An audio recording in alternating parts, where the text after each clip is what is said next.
Pemirsa, seorang pengemudi kendaraan roda 4 nyaris dihakimi massa karena berkendara secara ugal-ugalan di Jalan Fatmawati, Cilandak, Jakarta Selatan. Tidak hanya berkemudi secara zigzag, pengemudi mobil tersebut juga secara tiba-tiba membuka pintu kemudinya hingga ditabrak oleh kendaraan roda 2.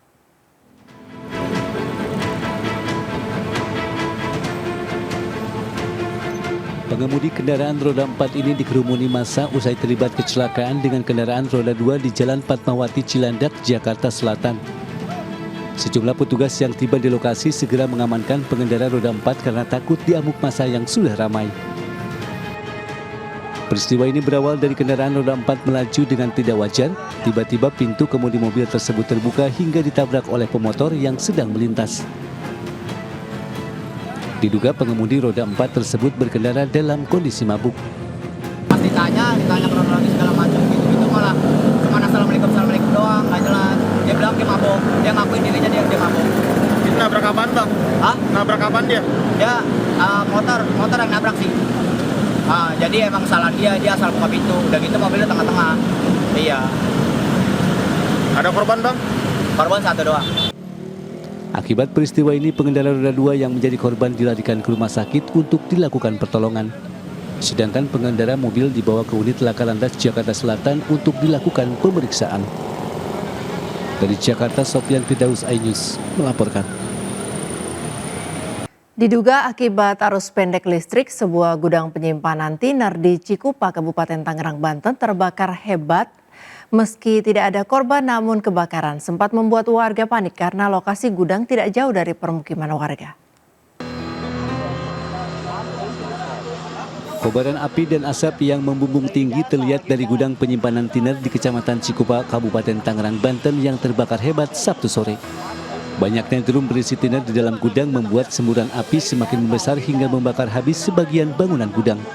Sejumlah karyawan yang sedang bekerja dan warga yang bermukim tidak jauh dari lokasi kebakaran panik lantaran khawatir api merambat ke permukiman.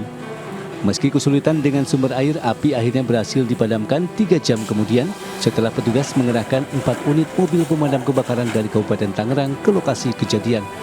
Dugaan sementara kebakaran terjadi akibat adanya arus pendek listrik yang menyambar bahan tiner di dalam gudang. Ini menurut laporan dari kami, ini pergudangan Cakabuana, bahan-bahan yang terbakar. Bapak lihat ini ya itulah drum-drum bahan-bahan kimia atau tender. Terdengar ledakan dan? Ledakan itu tadi saya selama menangani hampir 3 kali itu. Tidak ada korban jiwa maupun luka dalam kebakaran ini. Meski demikian, kerugian ditaksir mencapai miliaran rupiah. Kasus kebakaran kini ditangani petugas Satreskrim Polresta Tangerang. Dari Kabupaten Tangerang, Aimarani, iNews melaporkan. Petugas kepolisian mengevakuasi mobil bos rental asal Jakarta Pusat yang dibakar warga desa Sukolilo Pati. Evakuasi berlangsung dramatis karena mobil berada di tengah hutan.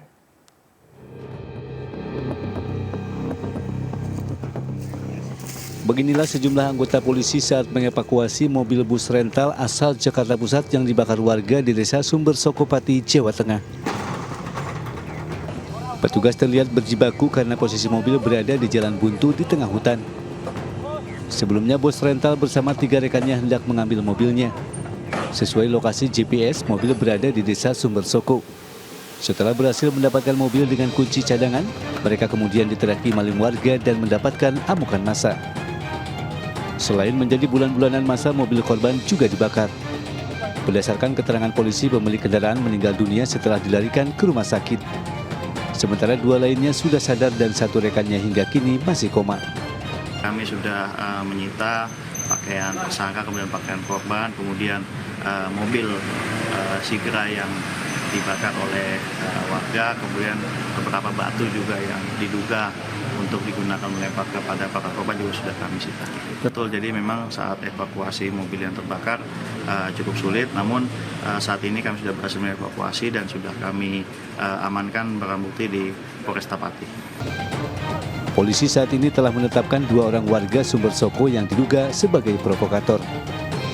Polisi juga masih memburu pelaku lain yang diduga terlibat. Mereka dikenakan pasal 170 KUHP dengan ancaman maksimal 12 tahun penjara. Dari Pati, Jawa Tengah, Lajarus Sandi, iNews melaporkan. Menteri Pariwisata dan Ekonomi Kreatif Sandiaga Salahuddin Uno menghadiri World City Summit 2024 di Singapura.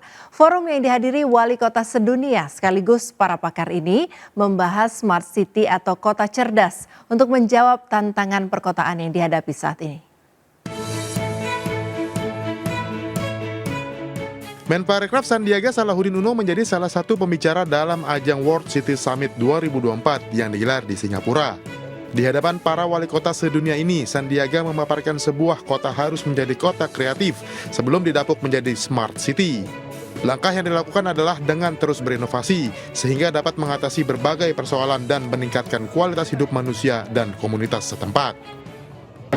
Pariwisata itu menjadi antidot atau menjadi obat dari masyarakat yang sekarang karena teknologi, karena digitalisasi semakin tertekan kesehatan jiwanya, mereka bisa kota-kota ini membangun destinasi-destinasi di dalam setting daripada perkotaannya.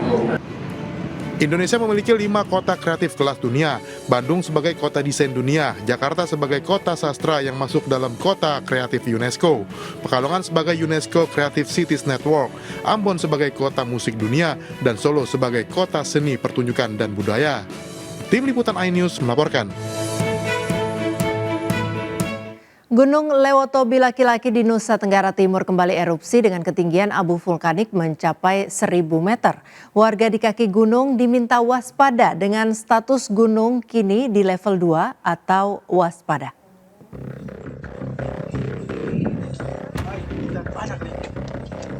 Gunung Lewotobi laki-laki di Nusa Tenggara Timur kembali erupsi dengan memuntahkan kolom abu setinggi 1.000 meter di atas puncak atau sekitar 2.584 meter di atas permukaan laut. Erupsi tercatat pada tanggal 8 Juni 2024. Kolom abu berwarna putih hingga kelabu dengan intensitas tebal condong ke arah utara dan timur laut. Bunyi macam bunyi otot dalam truk lewat kayak bunyi besar. Erupsi ini terekam seismograf dengan amplitudo maksimum 47,3 mm dan durasi sementara 5 menit 34 detik. Saat ini Gunung Lewotobi laki-laki berada pada status level 2 atau waspada. Menjadi kesulitan adalah perekonomian kami lumpuh total namanya. Tidak bisa ini. Pergi ke miris lagi. Kami kebun-kebun habis. Semua dibabat habis. Ketika pada saat kami mengungsi, sekarang kita pikir sudah nyaman, sudah tenang. Ternyata masih reaksi. Dan ini membuat kami sama sekali tidak nyaman. Warga di sekitar Gunung Lewotobi laki-laki dan pengunjung diminta tidak melakukan aktivitas dalam radius 2 km dari pusat erupsi atau 3 km dari arah utara timur laut dan 5 km pada sektor timur laut. Warga juga mewaspadai potensi banjir lahar hujan pada sungai-sungai yang berhulu di puncak gunung. Masyarakat yang terdampak hujan abu juga diminta mengenakan masker, menutup hidung mulut untuk menghindari bahaya abu vulkanik pada sistem pernapasan. Dari Polres Timur Nusa Tenggara Timur, Joni Nura iNews melaporkan. Pemirsa, polemik kasus pembunuhan Vina dan kekasihnya Eki terus bergulir dan belum juga menemukan titik terang. Kini muncul kesaksian warga yang mengetahui persis kejadian malam itu saat Eki dan Vina dipukuli 2 orang pengendara motor dan bukan dikeroyok gerombolan sepeda motor seperti yang ramai diberitakan. Dalam kesaksiannya, Rana alias Pijing mengungkapkan saat kejadian sekitar pukul 23.15 waktu Indonesia Barat, dirinya melintas di jembatan flyover Jembatan Talun. Warga Karya Mulia, Kota Cirebon ini melihat ada pengendara sepeda motor laki-laki yang membonceng seorang wanita dikejar pengendara sepeda motor lainnya yang berboncengan. Mereka kemudian memukul dan menendang korban Eki dan Vina. Rana sempat melerai dan meminta mereka tidak berkelahi, apalagi hari sudah larut malam. Saat peristiwa terjadi, cuaca juga dalam kondisi tidak hujan. Sementara informasi yang beredar adalah saat kejadian cuaca hujan. Usai melerai, Rana kemudian meninggalkan mereka berempat. Namun kurang dari 30 menit saat kembali ke lokasi, pelaku dan korban sudah tidak berada di tempat. Nah, nyampe di atas tol tuh ada motor uber-uberan, 2. Nah, pas di tengah-tengah itu dia langsung dipotong si yang ada perempuannya tuh. Potong berhenti terus dia gulet. Nah, saya tadi berhenti lagi pas ada orang berantem tuh. Saya pisah. Pas pisah tuh dia tuh mau, kamu tuh masih kecil jangan berantem, masih pada sekolah. Udah sana bubar. Nah, terus dia bubar, turun. Nah, dia bubar turun, ya saya bawa belanjaan ya arah Kali Tanjung kan. Arah Kali Tanjung. Ya terus balik lagi gitu ke situ kan. Soalnya kan 3 balik saya tuh. Bapak tahu persis wajah-wajahnya mereka? Ya tahu ya, orang jarak deket sih. Itu Vina yang lagi viral itu? Rana yang sehari-hari bekerja sebagai tukang ojek mengaku sudah pernah di BAP dan memberi kesaksian di pengadilan. Namun kesaksiannya diabaikan hakim hingga Rana pun bingung dengan banyaknya kesaksian yang bertolak dengan keterangan yang selama ini diketahuinya. Dari Cirebon, Jawa Barat, Miftahudin, iNews melaporkan. Sementara menanggapi banyaknya saksi bermunculan terkait peristiwa pembunuhan Vina pada tahun 2016, keluarga almarhumah Vina akhirnya angkat bicara. Sebelumnya di tahun 2016, pihak keluarga sangat kesulitan mencari keterangan saksi. Meski begitu, pihak keluarga Vina berharap pihak kepolisian dapat mengungkap kasus pembunuhan Vina tersebut. Kasus pembunuhan Vina dan Eki pada tahun 2016 silam hingga kini masih terus diselidiki petugas kepolisian di Reskrim Polda Jawa Barat. Banyak bermunculan sejumlah saksi yang mengetahui peristiwa pembunuhan 2016 seperti Akbar, Suroto, dan yang terbaru Rana alias Piying. Menanggapi hal tersebut, pihak keluarga akhirnya angkat bicara. Pihak keluarga Vina bingung dan tak mengenali para saksi dalam sepekan ini bermunculan. Padahal sebelumnya saat awal kasus ini bergulir di tahun 2016, pihak keluarga kesulitan untuk mencari para saksi mata terkait kasus Vina. Bahkan pada saat persidangan hanya ada 2 nama saksi yang disebutkan, itu pun mereka tidak dihadirkan saat persidangan berlangsung. Sebenarnya kalau banyak saksi yang bermunculan itu saya terima kasih sebenarnya. Cuman karena saksi yang bermunculannya tidak searah, jadi malah bikin pusing yang ada. Oh, bikin pusing? Iya, bikin pusing. Saya sampai bingung harus percaya ke siapa, harus dengerin yang mana. Meski begitu, dengan kemunculan sejumlah saksi, pihak keluarga Vina masih tetap berharap pihak kepolisian dapat mengungkap kasus pembunuhan Vina yang kini masih misterius. Dari Cirebon, Jawa Barat, Toy Iskandar, iNews melaporkan. Peggy alias Perong menjalani tes psikologi di Gedung Direktorat Reserse Kriminal Umum Polda Jawa Barat. Namun kuasa hukum Peggy merasa keberatan atas pengujian tes psikologi terhadap Peggy karena Peggy dinilai masih sehat dan waras.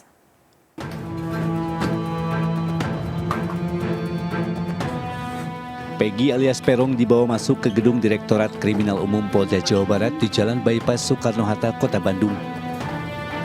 Begitu juga Ibu Peggy bersama kuasa hukumnya yang tiba di Mapolda Jawa Barat masuk menyusul Peggy. Peggy dijadwalkan akan menjalani tes psikologi. Namun kuasa hukum Peggy merasa keberatan atas pengujian tes psikologi terhadap Peggy.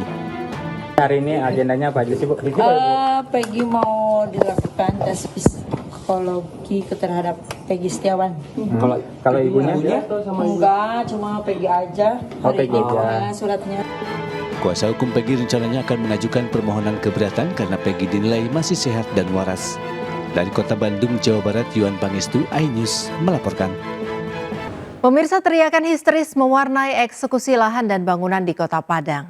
Pemilik bangunan jatuh pingsan saat melihat rumah miliknya dirubuhkan oleh penggugat menggunakan ekskavator.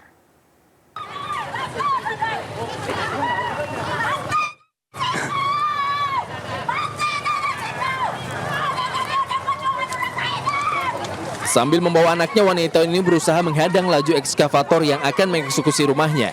Melihat ibunya histeris, sang bocah pun terlihat ketakutan dan nyaris terjatuh dari pelukan. Tersentuh dengan penderitaan korban, seorang polwan pun berusaha menenangkan dan menggendong sang bocah. Sayangnya, meski telah memohon dan berusaha sekuat tenaga untuk mempertahankan rumahnya, namun petugas tetap menjalankan putusan pengadilan. Eksekusi lahan seluas 1 hektar di kawasan Kuranji, Kota Padang ini dilakukan setelah gugatan pemohon dikabulkan Pengadilan Negeri Padang. Sebelumnya, penggugat menggugat lahan yang di atasnya dibangun rumah sejumlah warga serta bangunan Badan Pendidikan Latihan dan Penyuluhan Pertanian Kota Padang. Setelah gugatan dimenangkan, belasan bangunan permanen dan semi permanen milik masyarakat yang telah dihuni puluhan tahun lalu akhirnya dibongkar. Departemen Pertanian cuma mempunyai sertifikat hak pakai. Sertifikat itu dinyatakan perbuatan melawan hukum. Jurusita eksekusi yang dilakukan merujuk putusan PK MARI 8 Desember 2022. Dari Padang, Sumatera Barat, Budi Sunandar, iNews melaporkan. Pemirsa, Kementerian Pariwisata dan Ekonomi Kreatif mengajukan tambahan anggaran tahun 2025 dalam rapat kerja dengan Komisi 10 DPR RI. Anggaran senilai 3 triliun rupiah lebih diajukan untuk mengembangkan dan memajukan sektor pariwisata dan ekonomi kreatif di tanah air. Menparekraf Sandiaga Uno dan Wamenparekraf Angela Tanusudibyo menghadiri rapat kerja dengan Komisi 10 DPR RI. Rapat ini membahas tentang tambahan pagu indikatif Kemenparekraf tahun anggaran 2025 dari 1,7 triliun menjadi 3,05 triliun rupiah. Memang angka yang kita terima 1,7. Awalnya saya berpikir ini typo, tapi ternyata beneran. Oleh karena itu kita berharap ini bisa kita perjuangkan untuk ditingkatkan demi meningkatnya pariwisata dan ekonomi kreatif kita. Sebagai prioritas utama yaitu melanjutkan pengembangan infrastruktur dan meningkatkan lapangan kerja yang berkualitas, mendorong kewirausahaan, mengembangkan industri kreatif, serta mengembangkan agromaritim industri di sentra produksi melalui peran aktif koperasi. Komisi 10 DPR RI mendukung penambahan anggaran ini dan meminta Kemenparekraf mengajukan kembali dalam rapat internal pemerintah. Bagaimana mencari cara penambahan anggaran pada saat nanti dibacakan di tanggal 16 Agustus di paripurna. Jadi kita akan tetap semangat, ya, jangan menyerah. Tambahan anggaran perlu diajukan untuk mengembangkan sektor parekraf yang berkualitas dan berkelanjutan. Tim Liputan iNews melaporkan. Aksi dukungan terhadap perjuangan Palestina berlangsung serentak di sejumlah wilayah pada Sabtu kemarin. Di Bandung, Jawa Barat, ribuan orang menggelar Long March sebagai bentuk dukungan terhadap warga Palestina. Di Jakarta, aksi solidaritas Palestina digelar di depan Gedung Kedutaan Besar Amerika Serikat.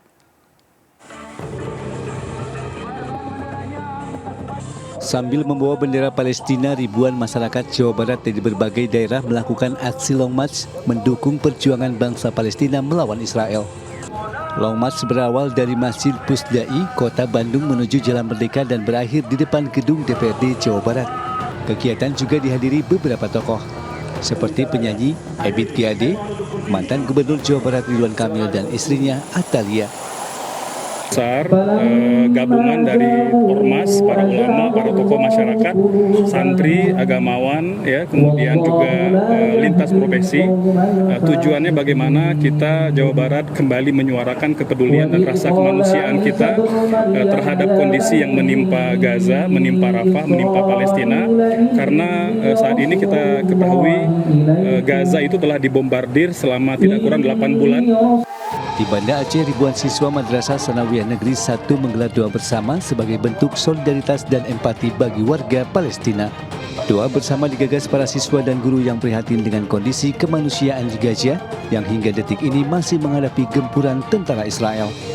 Selain menggelar doa bersama bagi warga Palestina, warga siswa juga menggalang bantuan untuk dikirim ke Palestina.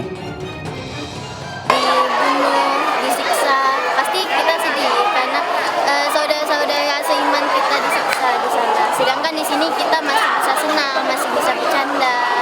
Jadi kita adakan acara hari ini untuk doa bersama untuk Palestina. Di Jakarta, ribuan orang yang tergabung dalam aliansi Ormas Islam menggelar aksi bela Palestina di depan Gedung Kedutaan Besar Amerika Serikat. Aksi digelar sebagai bentuk kepedulian terhadap bangsa Palestina yang tengah menghadapi genosida yang dilakukan Israel. Rencananya pada minggu pagi ini akan kembali digelar aksi serupa di depan Kedubes Amerika Serikat dengan jumlah massa yang lebih besar. Tim Liputan iNews melaporkan. Maka saudara-saudara sekalian, Majelis Hakim Pengadilan Negeri Janto, Kabupaten Aceh Besar menjatuhkan vonis 6 tahun dan 8 tahun penjara untuk 3 warga Myanmar. Ketiganya didakwa karena membawa 100 lebih pengungsi Rohingya ke Aceh. Majelis Hakim Pengadilan Negeri Kota Janto menjatuhkan vonis 8 tahun penjara untuk Muhammad Amin nahkoda kapal. Vonis ini lebih tinggi dari tuntutan jaksa penuntut umum yang menuntut 7 tahun penjara. Sementara 2 rekannya Anisul Haq, asisten nakoda, dan Habibul Bashar, penanggung jawab mesin kapal masing-masing 6 tahun penjara. Hakim memutuskan ketiga warga Myanmar ini terbukti melakukan tindak pidana penyelundupan manusia sesuai Undang-Undang Keimigrasian. Menanggapi putusan majelis hakim, kuasa hukum terdakwa menyebut pihaknya akan mengajukan banding. Itulah dalam pledoi kami meminta bebas, tapi putusan pengadilan, kita menghormati apa yang sudah dibilang majelis, upaya hukum kita akan lakukan. Ini kan ada upaya hukum lagi yang ada di Indonesia, akan kita lakukan banding atau kasasi nanti. Selain menjatuhkan pidana penjara 6 dan 8 tahun, hakim juga meminta terdakwa membayar denda sebesar 500 juta rupiah atau subsidi dari kurungan 3 bulan.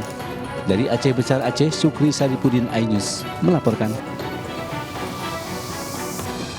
Nekat mengacak-acak makam khas suku Toraja, 5 remaja di Toraja Utara, Sulawesi Selatan dihukum adat. Kelimanya dihukum menyetor 3 ekor babi kepada keluarga pemilik makam.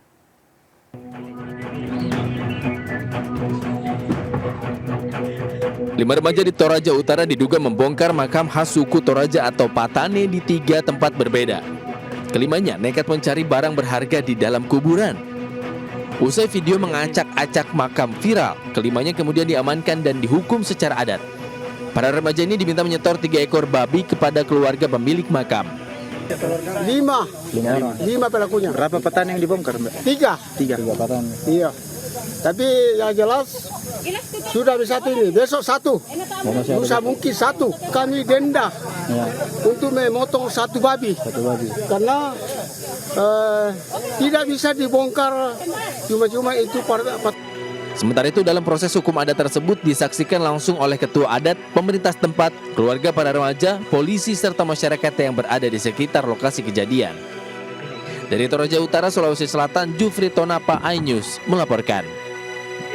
Pemirsa, jerat Undang-Undang ITE terus menghantui para pengguna media sosial. Banyaknya kasus pengguna media daring dilaporkan karena kurangnya sosialisasi dan pemahaman terkait poin-poin yang melanggar Undang-Undang ITE.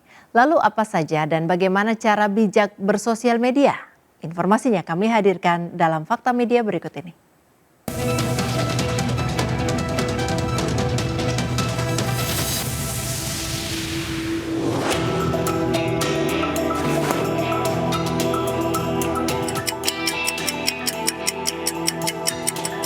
Ya, satu itu adalah menyebarkan video-video porno. Kedua mungkin ada judi online. Yang ketiga ini yang jelas menyebarkan hal-hal perkataan atau tulisan ya yang sifatnya ini mencemarkan nama baik seseorang sehingga citra seseorang ini bisa terusak. Terus menyebarkan berita-berita yang bersifat kebohongan ya. Karena yang bersifat kebohongan ini akan mempengaruhi opini publik sehingga akan menimbulkan suatu kegaduhan. Semuanya itu terjerat ya. Karena kan peristiwa ini tidak tiba-tiba terjadi. Tindakan ini bisa menimbulkan sebuah kegaduhan, itu dibarengi dengan beberapa unsur lain yang mengikuti. Jadi kalau misalnya memang ini sengaja ada sebuah dampak dari dia memposting ya, ingin membuat sebuah kegaduhan. Dia pelaku utama inilah yang memang juga dijerat tentang pelanggaran ITE. Begitu juga dengan yang mereposting. Sebelum kita melakukan sebuah tindakan itu, kita harus menganalisa dulu. Kita berpikir dulu. Kalau kita mendapatkan berita ya, tidak kok tiba-tiba kita langsung mereposting. Tenang dulu. Dibaca benar-benar. Kita cari kebenaran. Apakah memang berita yang kita terima itu adalah sebuah kebenaran? Atau malah sebaliknya, bahwa berita itu adalah berita yang sengaja disebarkan dengan maksud dan tujuan untuk membuat onar atau kegaduhan. Tapi tentunya kalau kita tidak paham ya jangan kita ngikut-ngikut. Nah, orang ini berani bertanggung jawab dan berani bertanggung jawab.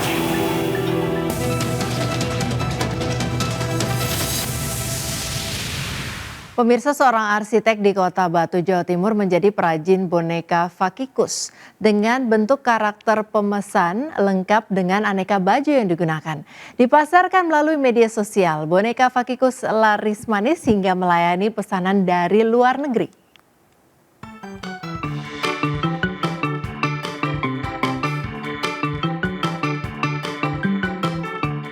Wah, lucu dan imut-imut ya pemirsa.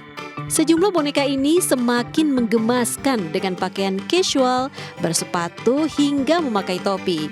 Nah, ini adalah boneka Fakikus atau boneka yang terbuat dari kain, buah karya seorang ibu rumah tangga asal Kota Batu, Jawa Timur bernama Nani Eviati. Nani yang dulunya seorang arsitektur, banting setir menjadi perajin boneka hingga akhirnya keterusan.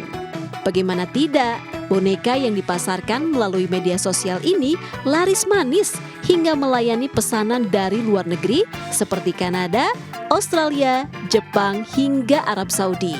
Terlebih lagi, pembeli juga bisa pesan boneka sesuai karakter yang menggambarkan karakter pemesannya.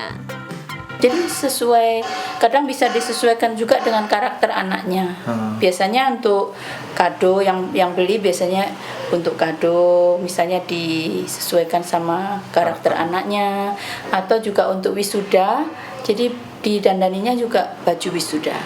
Perajin mengaku dalam sebulan pesanan bisa mencapai 100 boneka. Dengan harga mulai Rp180.000 dan semakin mahal tergantung banyaknya baju ganti. Nah, bagaimana pemirsa? Anda tertarik mengoleksi boneka Fakikus? Atau justru terinspirasi untuk membuat boneka karakter sendiri? Dari Batu, Jawa Timur, Denny Irwansyah, iNews melaporkan.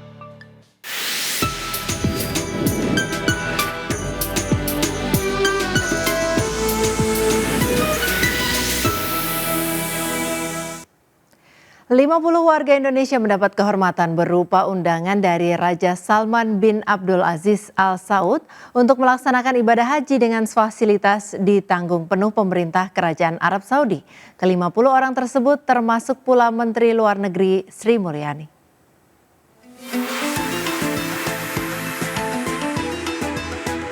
Kedutaan Besar Arab Saudi resmi melepas keberangkatan jemaah calon haji undangan Raja Salman bin Abdul Aziz Al Saud di Jakarta Sabtu siang.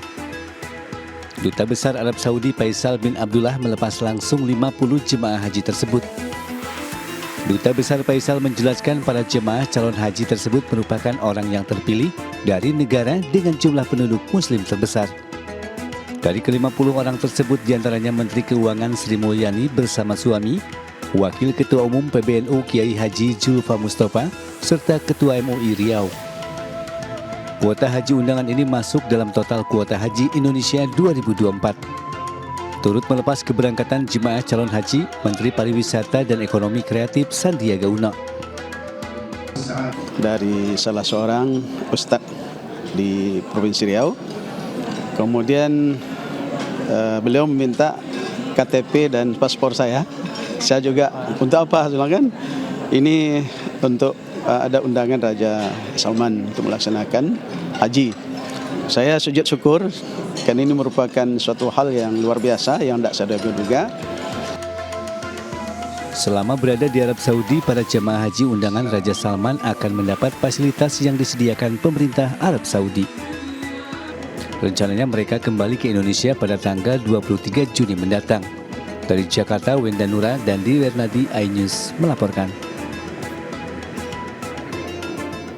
300 koper milik jemaah calon haji asal Sumeneb, Madura diperiksa petugas Bea Cukai Juanda di Asrama Haji Sukolilo, Surabaya. Dari 300 koper, petugas mengamankan rokok yang melebihi batas aturan bawaan jemaah calon haji.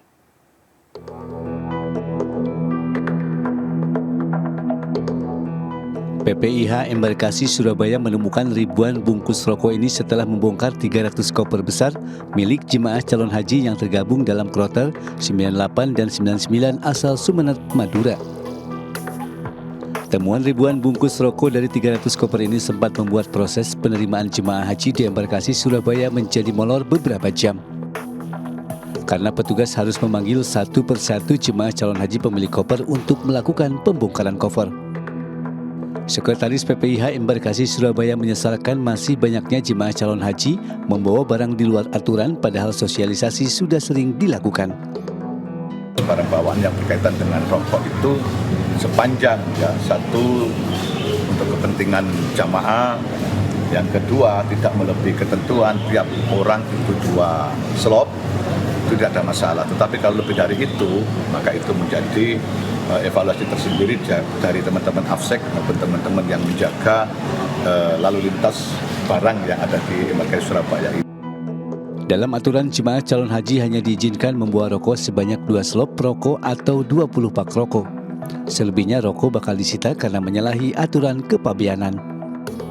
Sepanjang proses penerimaan dan pemberangkatan jemaah calon haji dari kloter 1 hingga kloter 99, barang bawaan yang paling banyak disita adalah gunting, rokok, alat pemanas air, dan alat penanak nasi.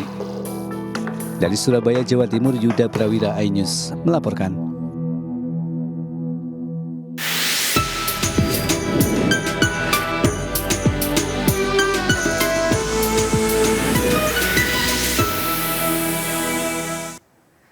Pemirsa, peristiwa tidak mengenakan terjadi saat timnas sepak bola Filipina menggelar latihan di Stadion Sumantri Brojonegoro, Jakarta. Lampu stadion tiba-tiba mati saat para pemain Filipina baru memulai latihan resmi jelang pertandingan kualifikasi Piala Dunia Grup F melawan Indonesia. Timnas sepak bola Filipina menggelar latihan resmi pertandingan kualifikasi Piala Dunia Grup F melawan Indonesia di Stadion Sumantri Brojonegoro, kawasan Kuningan, Jakarta, Sabtu sore. Namun saat para pemain Filipina sedang memulai latihan, tiba-tiba saja lampu stadion mati. Saat bersamaan, pelatih timnas Filipina Tom Sinpit sedang melakukan wawancara dengan sejumlah wartawan. Meski lampu padam, para pemain Filipina tidak mempedulikan kondisi tersebut dan tetap melakukan latihan ringan. Lampu padam tidak berlangsung lama. 5 menit kemudian lampu stadion kembali menyala. Dalam latihan tampak beberapa pemain Filipina yang merumput di Indonesia seperti kiper Persib Bandung Kevin Manchoda, penyerang Dewa United Oji Portera, dan bek Persita Tangerang Christian Rotini. Filipina akan melakoni laga terakhir kualifikasi Piala Dunia Zona Asia Grup F melawan Indonesia pada hari Selasa mendatang di Stadion GBK. Skuad yang dijuluki The Askal itu sudah pasti tersingkir. Namun bagi timnas Indonesia, pertandingan terakhir Filipina menjadi penentu untuk melaju ke putaran ketiga kualifikasi Piala Dunia Zona Asia. Dalam pertandingan Stadion Rizal Memorial Manila, Filipina pada 21 November 2023 lalu, Indonesia bermain imbang 1-1 dengan tuan rumah. Tim Liputan iNews melaporkan. Pemirsa, objek wisata Goa Kelelawar Padayo adalah tempat wisata yang cukup terkenal di Kecamatan Lubuk Kilangan, Kota Padang. Pengunjung bisa menikmati keindahan goa alami sambil bersuah foto di tempat wisata yang sedang viral ini.